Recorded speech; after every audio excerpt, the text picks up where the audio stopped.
Wasn't it, though, David Ruffin wanted it? David Ruffin and the Temptations. Yes, he did. You have to move and think as one unit. You cannot have five guys going, five different directions. A man stole $300,000 off a dead body, and nobody ever went to jail for it. The body belonged to one of the most famous voices in music history. The man who could have said more about what really happened that night has spent over 3 decades mostly staying quiet about it, until now. At 82 years old, Otis Williams is the last man standing from a group that changed American music forever, and he is finally talking about the night he lost his brother in every way but blood. This is the story he saved for last. Money and a body. Let's start here, because this is the part nobody expects. In June of 1991, David Ruffin, the voice behind My Girl, the man who turned the Temptations into a household name, was found half-conscious in a rented limousine outside a hospital in Philadelphia. He had $53 in his pocket. He had just finished a month-long tour of England that grossed close to $300,000. That money was supposed to be on him, in a money belt. It was gone. Nobody knows for certain who took it or when. Ruffin died less than an hour after being wheeled into the emergency room. The hospital staff didn't even know who he was. It took a fingerprint check to confirm his identity. Here's the part that makes this stranger. Ruffin's own family didn't just grieve him. They went to war over how his death got told to the public. Years later, when a television network turned Otis Williams' memoir into a miniseries, Ruffin's family sued. Not Otis directly, but the people who made the show, with Otis caught in the middle as the source of the material. They said the miniseries twisted the truth, made his death look even uglier than it already was, and painted him as a cautionary tale instead of a man. They lost that lawsuit, but the anger behind it never really went away, and for years afterward, Otis Williams had to live with being on the other side of a fight with the family of a man he used to consider closer than a brother. That's the story this video is going to get to. But to understand why it hurts as much as it does, you have to go back to before any of it. Back to 2 grandmothers in Texarkana, Texas, raising a boy whose own parents had already given up on each other. A boy raised by 2 women in Texas. Otis Miles Jr. was born in October of 1941 in Texarkana, Texas. His parents weren't married, and they split up almost right after he was born. His mother, Hazel, did what a lot of women in her position did back then. She moved on with her life. She remarried and headed north to Detroit, chasing work the same way millions of black families did during the Great Migration. But she didn't take her son with her. Not yet. Otis stayed behind in Texas, raised jointly by his paternal grandmother and his mother's parents, in a world built almost entirely around the Black Baptist Church. That detail matters more than people realize. Every Sunday was church. Every Sunday was gospel music. The boy who would later stand on stages in front of screaming crowds first learned to sing standing in a choir robe, surrounded by people who loved him fiercely and asked for nothing in return. He's said himself that those years shaped how he saw the world for the rest of his life. Steady, grounded, unshakable, even when everything around him later became chaos. When Otis was about 10 years old, his mother sent for him. He left Texarkana and moved north to Detroit to live with her and his new stepfather, a man who worked the assembly line at Ford. It was a different planet. Texarkana was dirt roads and quiet nights. Detroit in the early 1950s was loud, fast, and absolutely packed with talent. A city in the middle of becoming the most important music town in America, though nobody knew that yet. And somewhere in that move, the boy who'd spent his whole life known as Otis Miles decided he liked his mother's last name better. He started going by Williams. It wasn't a legal decision, It was just a kid trying on a new name to see if it fit the city he'd landed in. It fit. The group that almost wasn't called the Temptations. By his teenage years at Northwestern High School in Detroit, Otis Williams was already forming singing groups the way some kids form sports teams, constantly, restlessly, looking for the right combination. There was Otis Williams and the Siberians. There was the El Domingos. None of them stuck. Then came the distance, and for the first time, something actually worked. The group landed a local hit called Come On, and for a teenager in Detroit in the late 1950s, a local hit felt like the whole world opening up. It didn't last. The Distance producers sold off rights to their music without really cutting the group in on the deal, which was an old and ugly trick used on plenty of young black musicians at the time who didn't have lawyers or leverage. Williams and a couple of his bandmates, including a singer named Melvin Franklin, walked away from the Distance looking for something better. Around the same time, two other Detroit singers, Eddie Kendricks and Paul Williams, were dealing with their own group falling apart. Their group had been called the Primes. When the Primes broke up, Kendricks and Paul Williams needed somewhere to land too. So the five of them, Otis Williams, Melvin Franklin, Eddie Kendricks, Paul Williams, and a fifth singer named Al Bryant, combined into one group. At first, they called themselves the Elgins. That's the part almost nobody remembers, because it didn't stick around long enough to matter. Someone pointed out that another group already had that name. They needed something else, something with weight to it. They landed on a word that sounded forbidden, something people wanted but couldn't quite have. The Temptations. The fine print nobody warned them about. Signing with Motown felt like winning the lottery at the time, but the actual paperwork told a very different story, one Otis Williams wouldn't fully understand the weight of for years. The contract Motown handed young, unknown black performers in the early 60s locked them into deals that paid out small royalty rates, while the label kept the lion's share of everything.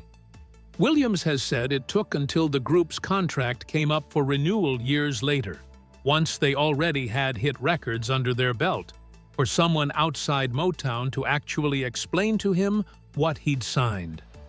An entertainment lawyer they eventually brought in described those early contracts in blunt terms, comparing the arrangement to indentured servitude, something close to bondage, dressed up in music industry language. Williams has said he never forgot hearing it put that way. It wasn't unique to the Temptations. It was close to standard practice across the label in those years, and it's part of why so many Motown stars who'd made the company rich ended up renegotiating bitterly once they understood what they'd actually agreed to as young men and women with no leverage and no idea what they were worth.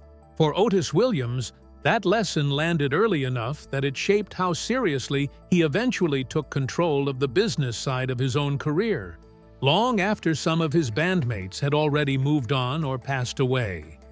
But that recognition was still years away when the five of them first walked through Motown's doors. In March of 1961, that name walked into Motown Records and signed a contract on the spot. A company built on dreams and desperation.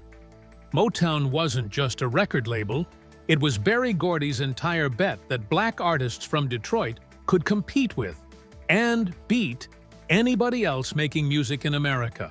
And it was happening inside a converted two-story house that everybody just called Hitsville. Inside those walls, at the exact same time Otis Williams and his group were finding their footing, a teenage Smokey Robinson was already writing songs that would define a decade. A young Marvin Gaye was there. A group of young women who'd eventually become the Supremes were there too. Everyone was hungry, everyone was broke, and everyone was certain they were sitting on something enormous. The Temptations weren't instant stars. For their first few years, they sang backup for other Motown acts more often than they got their own spotlight. They toured tiny clubs, school gyms, anywhere that would have them. It took the addition of one specific voice to change everything. In 1964, founding member Al Bryant left the group, and a Detroit singer named David Ruffin stepped in. Ruffin had been circling the group for a while. His older brother Jimmy was already a Motown artist, and David had been singing competitions against Otis Williams informally for years, sometimes right at Williams's own house. Ruffin had a voice that sounded like gravel wrapped in silk, completely different from anything the smoother-voiced Eddie Kendricks could do. Smokey Robinson heard that voice and wrote a song specifically built around it. That song was My Girl. It hit #1 in 1965. It is, to this day, one of the most recognized songs ever recorded in America, and it turned 5 guys from Detroit into the biggest vocal group in the country, almost overnight. The rope down the middle of the room. Success came fast, but it came inside a country that hadn't caught up to itself. Somewhere in the mid-1960s, on a southern tour stop, Otis Williams and the group walked into an auditorium and found something waiting for them that no amount of fame could fix in that moment. A rope ran straight down the center aisle, splitting the entire room in half. Black audience members on one side, white audience members on the other. It wasn't unique to this one venue. This kind of rope and rule setup happened across the South throughout the era. An unofficial but widespread practice meant to keep the races from mixing even at a concert. Williams has described his own reaction as pure disbelief, a feeling of, "You've got to be kidding me," standing in a building about to perform for people who weren't even allowed to stand near each other. They sang anyway. They didn't cancel the show, didn't make a speech, didn't turn it into a protest moment. They just performed, and the music did something the rope couldn't stop. It crossed the room anyway, landing on both sides equally, whether the building wanted it to or not. Williams has talked about that night for decades, not as some triumphant turning point, but almost as a quiet, strange memory. A reminder of exactly what the country looked like while 5 black men from Detroit were busy becoming its biggest pop stars. It's worth sitting with the timing of that memory, because it lands right in the middle of the group's biggest commercial run. The same stretch of years when David Ruffin was becoming a problem nobody quite knew how to solve yet. Outside on the road, there were ropes splitting up the audience by skin color. Inside the group, there was about to be a different kind of split. One member deciding the rules that applied to everybody else shouldn't apply to him. When the voice that made them famous started pulling them apart, for a few years, David Ruffin's voice was the engine of everything good happening to the group. But somewhere around 1967, that engine started running hot in a way that worried everyone around him. The first real sign was small, but impossible to ignore. Ruffin stopped riding in the group limousine with everybody else. He got his own car instead, lined with mink carpeting, with his name and his trademark black-rimmed glasses painted right on the door. And he rode in it with his girlfriend at the time, a young Motown singer named Tammy Terrell. The other 4 Temptations noticed immediately. They'd built their whole identity on being a unit, 5 guys who moved and dressed and traveled as one, and now one of them had decided he was bigger than that.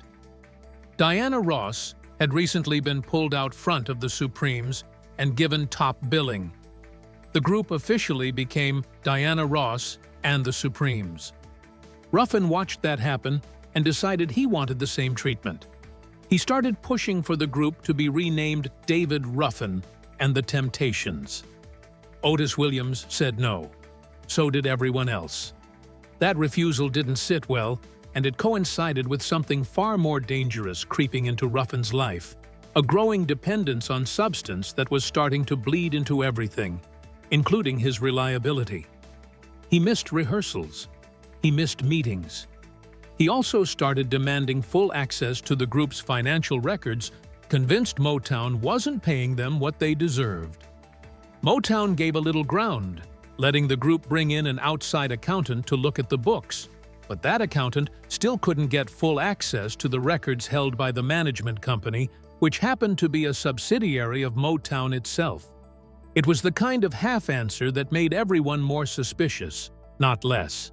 The tension inside the group kept climbing, show after show, until June of 1968, when Ruffin made a decision that finally broke something for good.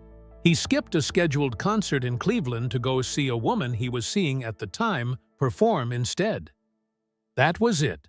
On June 27, 1968, the group fired David Ruffin. Now, firing him turned out to be the easy part. Making it stick was something else entirely.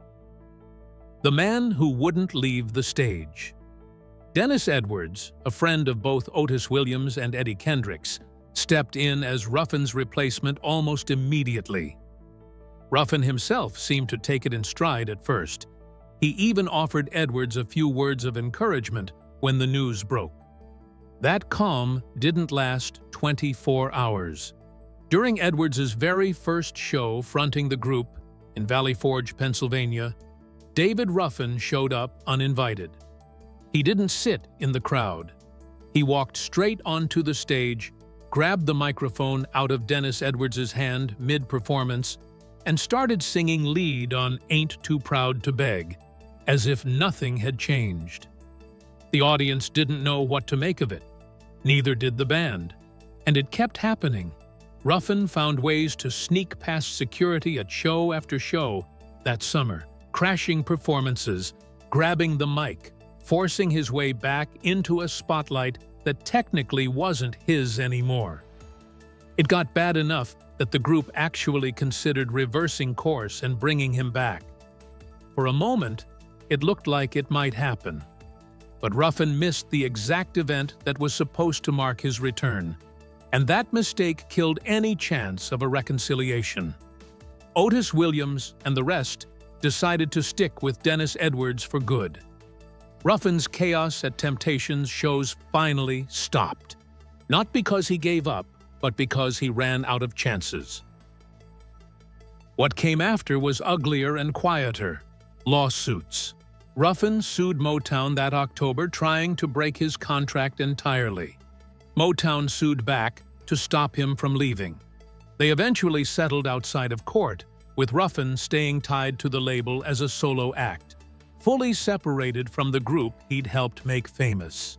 The friend who couldn't watch it happen. While all of that was unfolding, a second crack was forming, and it came from somewhere nobody expected. Eddie Kendricks, one of the calmest, steadiest voices in the group, the man who'd been close friends with Ruffin for years. Watching the Ruffin situation play out from the inside changed something in Kendricks. He didn't like the direction the group's sound was heading either, especially once producer Norman Whitfield started pushing them toward heavier, more psychedelic, more politically charged material. Kendricks preferred the old ballads. He felt like a stranger in his own group. Money made it worse. Kendricks became convinced Motown was mishandling the group's earnings, and he wasn't shy about saying so, which put him directly at odds with Otis Williams and bass singer Melvin Franklin.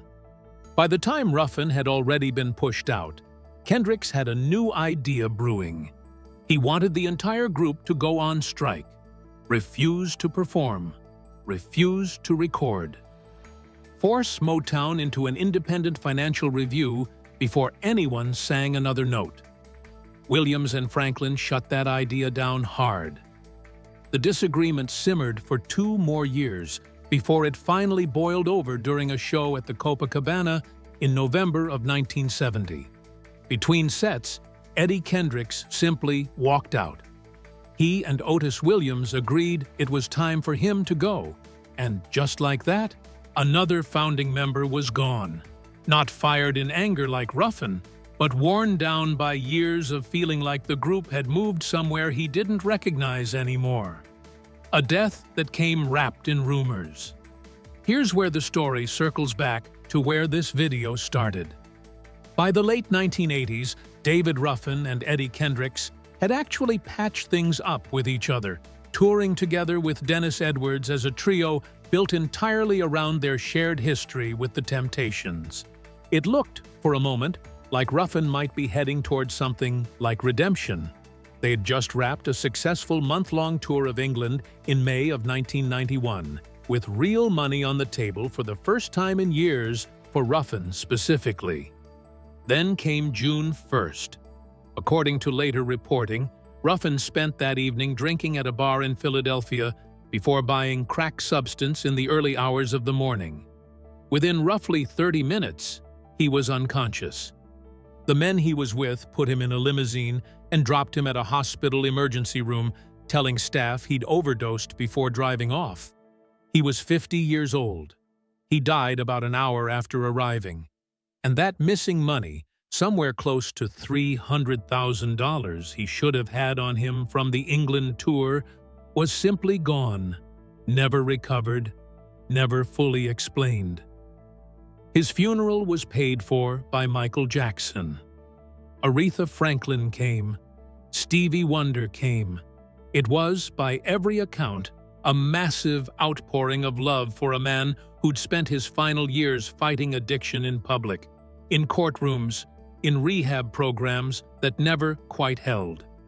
But behind that public mourning, Ruffin's family was furious about something else entirely: the way the story of his death got told afterward.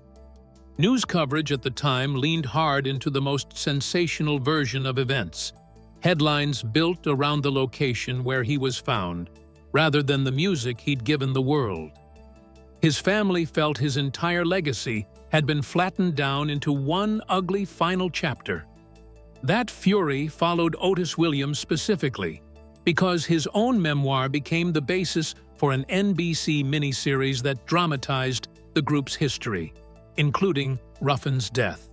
Ruffin's family believed the show distorted what actually happened and sued the people who made it, along with Williams, claiming the portrayal amounted to defamation. The lawsuit didn't succeed. Courts sided with the production, and an appeal upheld that ruling. But Williams has acknowledged publicly that he didn't have full control over how the material was eventually depicted on screen, which is its own kind of complicated admission. He told the story as honestly as he knew how. The people closest to Ruffin felt betrayed by the result anyway, and Williams was left holding a relationship he could never fully repair, with a man who could no longer speak for himself. The one who never left. Through every single one of those departures, firings, and walkouts, there were two men who made a quiet promise to each other early on, and somehow actually kept it. Otis Williams and Melvin Franklin agreed, long before fame really hit, that no matter what happened inside the group, neither of them would ever be the one to quit. Everyone else came and went, sometimes by choice, sometimes by force, sometimes by something darker. Williams and Franklin stayed. Franklin kept that promise until his body simply wouldn't let him perform anymore in the early 1990s. He died in February of 1995, leaving Otis Williams as the last man left from the original five. Williams was 53 years old at the time, and from that point forward, every single decision about what the Temptations were, what they sounded like, who got to wear the name, all of it ran through him alone. He said the role he actually played inside the group was never about being the flashiest voice in the room. He wasn't the lead singer people screamed for. He sang baritone, tucked into the middle of the harmony, doing the steady work that holds everything else together without ever asking for the spotlight. It's the same role he'd been playing since he was a kid in a church choir in Texas. Present, dependable, rarely the center of attention, completely necessary anyway. A personal life built on almosts. Behind the music, Otis Williams's personal life was a string of relationships that mostly didn't survive his career. He married a woman named Josephine Rogers in 1961, the same year the Temptations officially formed. And they had a son together, Otis Lamont. The marriage ended in divorce just 3 years later, worn down by exactly the kind of touring schedule that was about to make Williams famous. Tragedy found that side of his life again decades later. His son died in a workplace accident in the mid-1980s, a loss Williams has rarely discussed in detail publicly, which says something on its own about which parts of his story he's actually willing to revisit out loud. There was also a near miss with another rising star. Williams got engaged to a young singer named Patti LaBelle, whose own group was just starting to take off at the time. By her own later account, she realized partway through the engagement that she wasn't ready to give up music to become a housewife in Detroit, which is exactly what Williams wanted from her. She ended things and gave the ring back, choosing her career over the relationship, a decision that, in hindsight, looks like it worked out fine for both of them separately. He married twice more after that. A second marriage to a woman named Ann Kane lasted from 1967 to 1973. A third marriage to Arliata Goldie Williams began in 1983 and brought a stepdaughter into his life who later became a Playboy playmate in her own right. None of his marriages outlasted the demands of a career that never really stopped moving, holding the whole thing together. By the time the 1970s rolled into the 1980s, the Temptations had been through enough lineup changes that Otis Williams had personally worked alongside something like 18 different members across the group's history. Musical trends kept shifting underneath them. Disco came and mostly went. Philly soul had its moment. Audiences got harder to predict every single year. There were stretches in the late 70s where public interest in the group flat out declined, and internal arguments about direction kept resurfacing right alongside it. Then, in the 1980s, the group found a second wind nobody saw coming. Rick James, riding high on his own fame at the time, took an interest in working with them, producing a track called "Standing on the Top" that introduced the group to an entirely new generation of listeners who hadn't grown up with My Girl. Around the same time, Motown's 25th anniversary television special put the group on a massive stage again, right alongside a young Michael Jackson debuting his moonwalk for the first time on live television. Songs like "Treat Her Like a Lady" followed, proving the Temptations could still chart, still adapt, still matter, decades after most of their original competition had quietly faded out. None of that comeback happened by accident. Every single shift, every reinvention, every decision about which direction to push the sound next ran through Otis Williams as the group's de facto leader, long after he'd stopped being anyone's favorite voice on the record. 82 years old and still the last one standing. Today, Otis Williams is in his 80s, and he is still performing. He's been present on every single Temptations release ever made, including their most recent studio album, which came out in early 2022 and featured a collaboration with his old friend Smokey Robinson, the same man who once sat in a Detroit studio writing songs specifically built around David Ruffin's voice. Williams holds the legal rights to the Temptations' name itself, which means he's not just the last original member performing. He's the only person on Earth who gets to decide who's allowed to call themselves a Temptation going forward. He's talked, in recent interviews, about carrying the weight of being the only one left who actually remembers how all of it started. The rope down the middle of that auditorium, the business card Berry Gordy slipped him outside a community center bathroom, the sound of David Ruffin's voice the very first time Smokey Robinson heard it and knew exactly what he had. Every other person who lived through those specific moments is gone now. Williams is the only living link between a teenager who changed his name in Detroit and a group whose music ended up in the Rock and Roll Hall of Fame on Broadway stages, and in the memory of pretty much anyone who has ever heard "My Girl" come on the radio. He's never framed his life as some kind of clean, tidy victory lap. He's talked openly about the addictions that destroyed friendships, the lawsuits that came after deaths nobody got real closure from, the marriages that didn't survive the road, and a son he buried decades ago. What he doesn't do, even now, is pretend any of it was simple. The group that taught America to dance also tore itself apart more times than most bands could survive even once. And Otis Williams is the only person left who watched every single version of that happen. From the very first night, some kid named Otis Miles decided he liked the name Williams better. So here's the question worth sitting with. If Otis Williams is the only one left who actually knows the full truth of what happened to David Ruffin that night in Philadelphia, does the rest of the world even have the right to ask him to tell it? If you enjoyed this unveil, smash that like button, comment, and subscribe for more untold Hollywood tales, and hit the bell so you never miss a drop. Want more? Check out another one of our videos. Thanks for watching.